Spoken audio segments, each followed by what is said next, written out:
As was announced earlier today, I informed Mike Houston that we would have a leadership change in our football program. Decisions of this magnitude are complex and difficult. As an athletic director, you evaluate this program daily. For the past 6 years, Mike Houston has led this program with class. Everyone in our department and the university is grateful for his passion, his commitment, and his service. Mike poured his heart and soul into this program.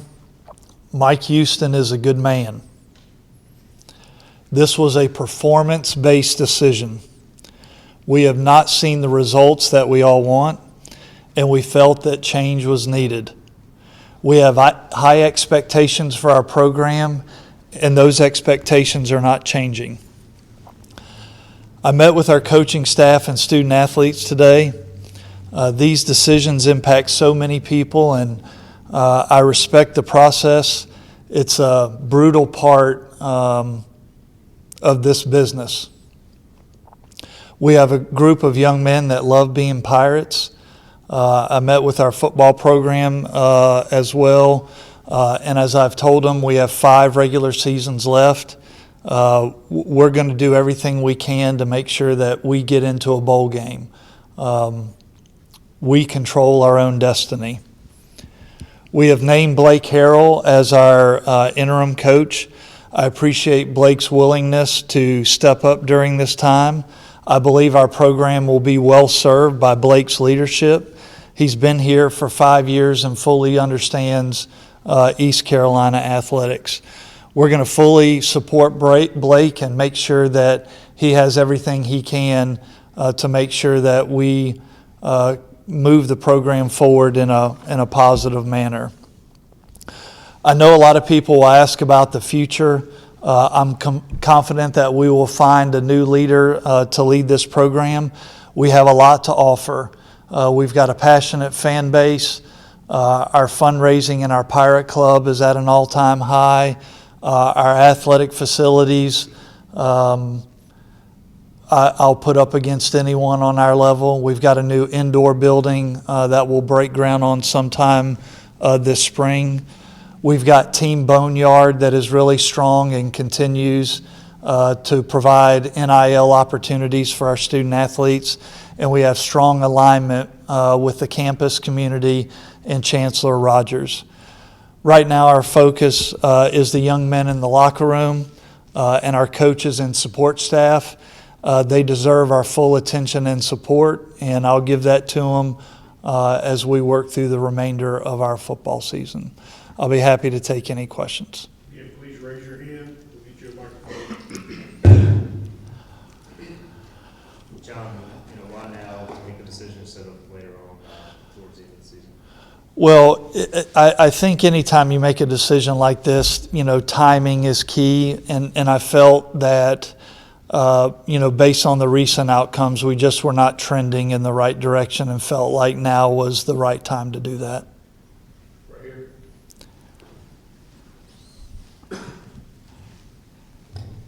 Jon, when you mentioned high expectations, can you put a little more substance of what you mean by high expectations and what goals the coaches should be meeting? Well, I want to field, and I feel like we should be able to field a consistent winning program at East Carolina. Like we should be in a bowl game every year, and I think we can compete for conference championships. Like I fully believe that.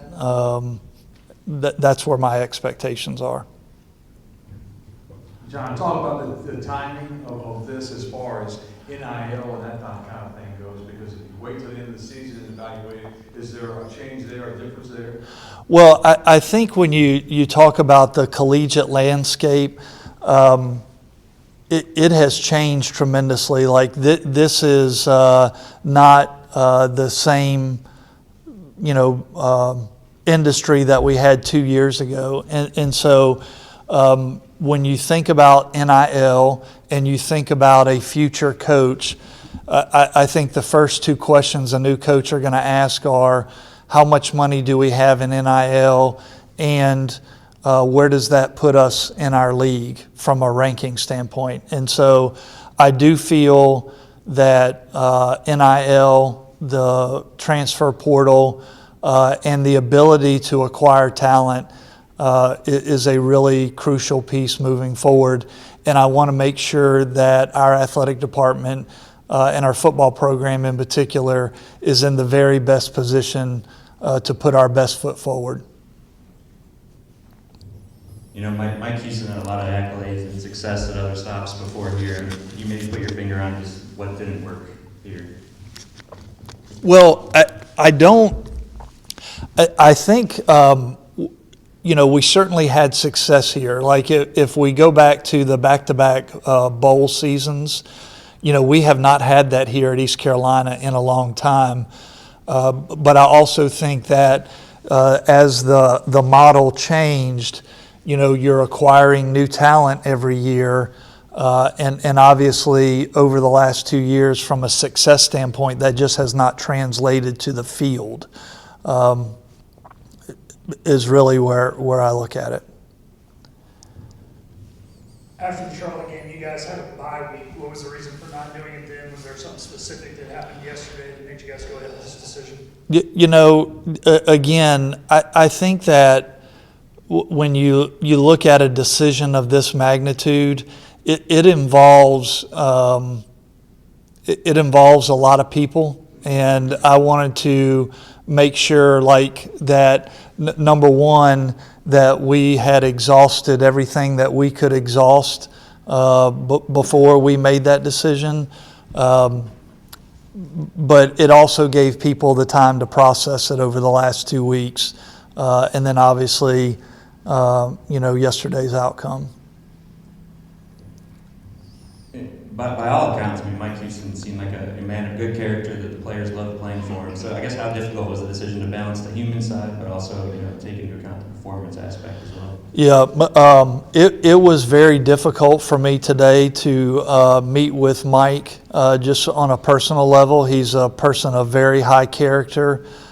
He cares about the student athletes here, and it was difficult to meet with our student athletes. When you go through the process of making a change like this, it's not always as clean as you want it to be. And so it was difficult, but because of the type of person that Mike Houston is.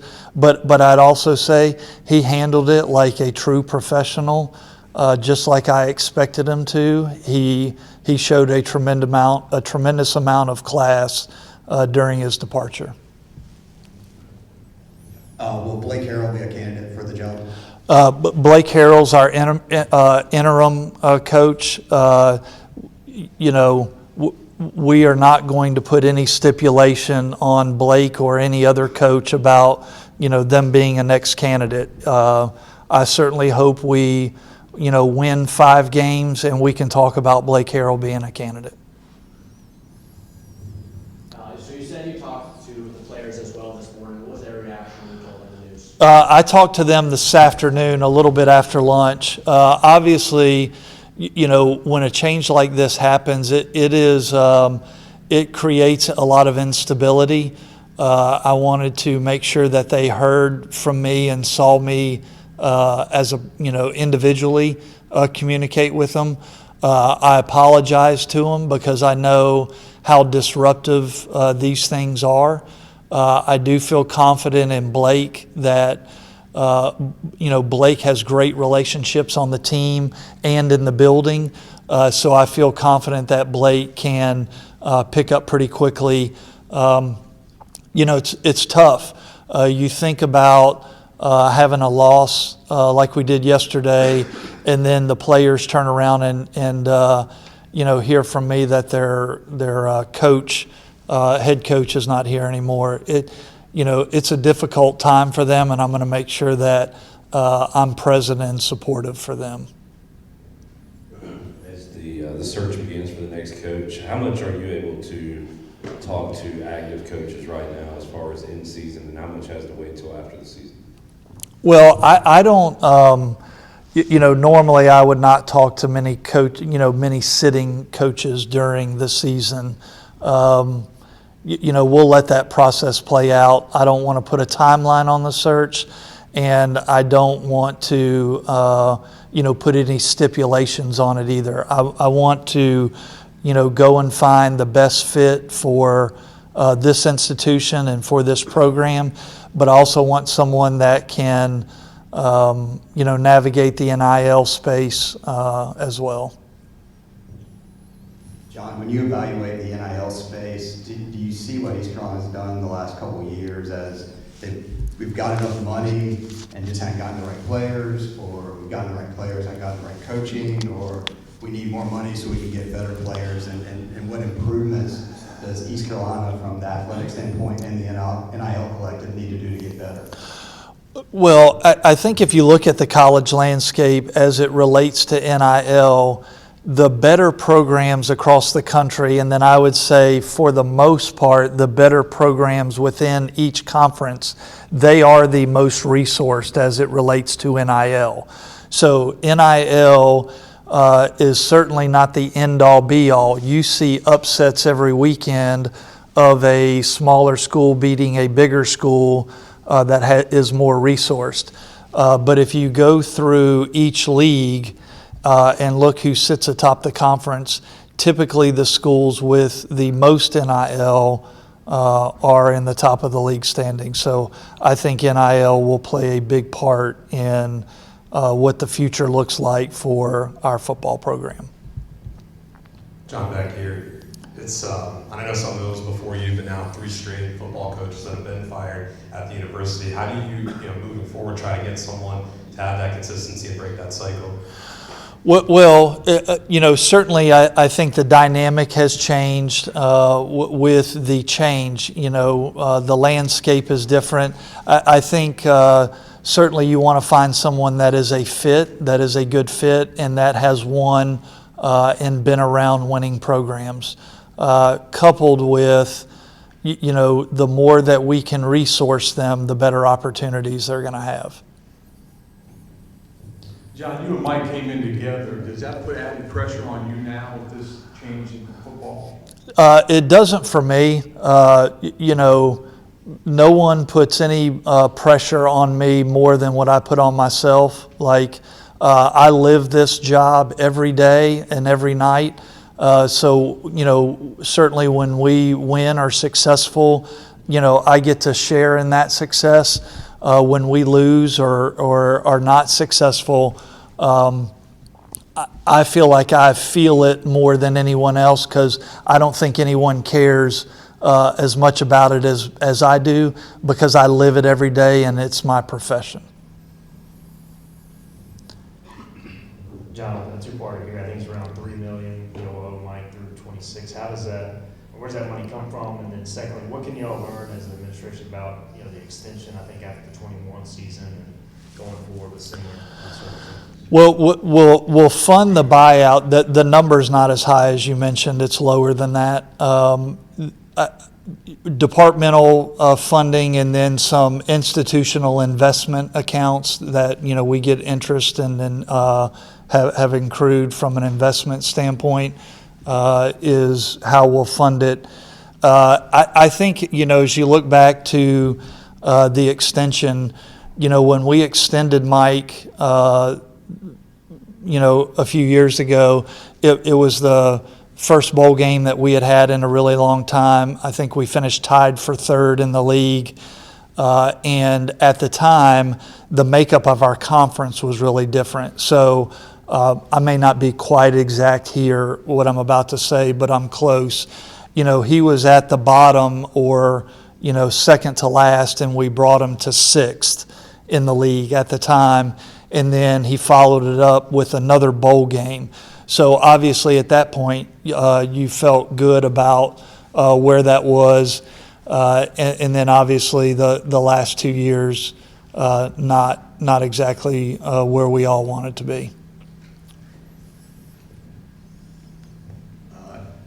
How long of a contract will you offer the new person, and do you expect a person to be in place sooner than later because of the urgency with NIL and coaching changes and everything else?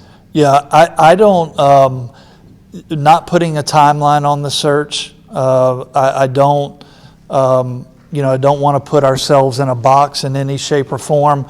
Obviously, people are coaching their teams now, so you're not able to get in front of coaches that are coaching their teams now till closer to the end of the year. So I don't want to put a timeline on it. And what was your second question? How long of a contract? I don't. I think that there are a lot of discussions that we have to have with coaching candidates, and without going down a big rabbit hole here, you've got the whole house settlement going on with potential revenue sharing, and so I think all of that house settlement and revenue sharing will play into all the terms of whatever the next agreement looks like. Because we will have to find a way to invest more into our football program than we are investing right now. John, players are quite upset with the way that they found out about Mike Houston being let go. What went into that decision to handle it the way that you did, and for the player not bringing in the team to make an announcement to them first before you made the announcement leaked on social media? Yeah. So as I mentioned before, when you handle something like this, it is not always as clean as you want it to be. I did feel like talking to Mike and the staff was really important, and then I wanted to get the team over as quickly as we could. When I did meet with them this afternoon, I did apologize that, under normal circumstances, I would say I would want to be in front of the team where they can, see and hear from me first before it gets out. It's a little easier to do it with a sport that gets, very little recognition or following. Obviously, much more difficult to do with a football team. But I met with the leadership council first. And then I met with the team, and I feel like they know exactly where my heart is. John, obviously a difficult decision-making process. How much did pressure from external donors or NIL Collective play a part in that? None.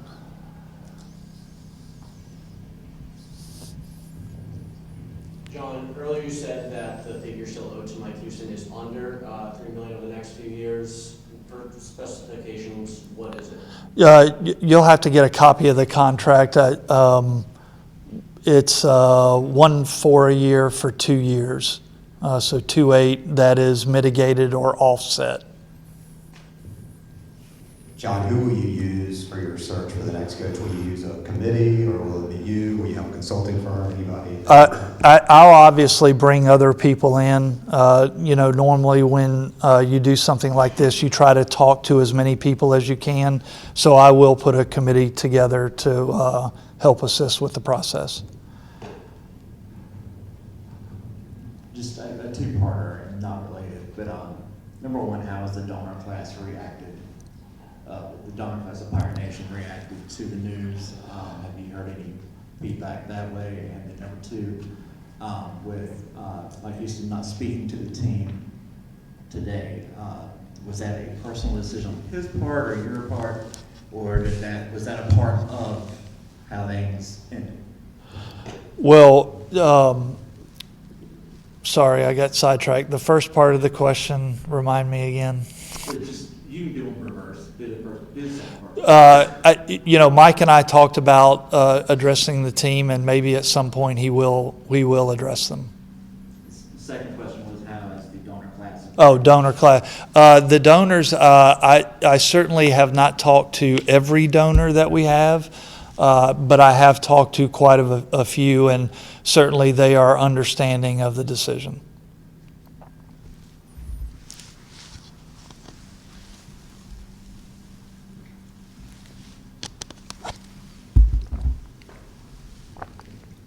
Given the number Mike was at as far as salary and the NIL Collective, how convinced are you that you guys can get a really quality candidate, at least compared to the conference, where the rest of the conference stands in funding and that sort of thing? Well, I think it's a great job. We do have football tradition. Pirate Club, our donor base has, answered the call every time we've asked. Our collective is strong and I would say getting stronger. So I do think that we will put together a very good package to attract the right person. We've got time for one more question right here. John, is previous head coaching experience a qualification that you're looking for, and what other qualifications will this person have to be the next coach? I want someone that's a fit, and I want someone that has been in and around a winning program, has winning mentors that are associated with them. But I don't want to put ourselves in a box of, we're going to hire a head coach, or we're going to hire a coordinator, or we're going to hire, whatever profile you come up with. I want to cast a wide net. I want to be very diligent in our process, and I want to make sure that we leave no stone unturned talking to as many candidates as we can talk to.